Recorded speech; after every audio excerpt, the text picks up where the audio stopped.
Hello everyone, I'm back with another video. Hey, in this video we'll discuss how to download Windows 11 24H2 official ISO file.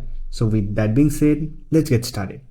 Windows 11 24H2 has been officially released for all the user. If you want to install Windows 11 24H2 on your new device, then here is how you can download the ISO file.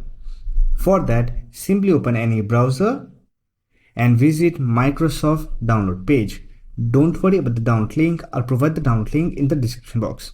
Here you can see current release Windows 11 24 update version 24H2. Now to download, simply scroll down and here you will find the option to download Windows 11 DIX image ISO. So from the drop down menu, simply select Windows 11, then click on download now. Now here you will find the option to select your product language. From the drop down menu, simply select the language, then click on confirm. After that, wait for a few minutes.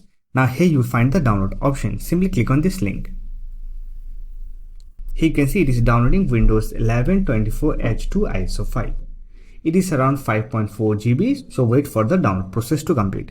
Once the download process has been completed, you can use this ISO file to create Windows 11 bootable USB pen drive. So I already have a video on it, so I'll provide the video link in the I button, or you will get the video link in the description box. So that's it. This is how you can download the official Windows 11 24H2 ISO file. I hope this video was helpful to you. If you found this video helpful, don't forget to hit that like button and subscribe the channel for more videos like this. Bye for now. See you next video.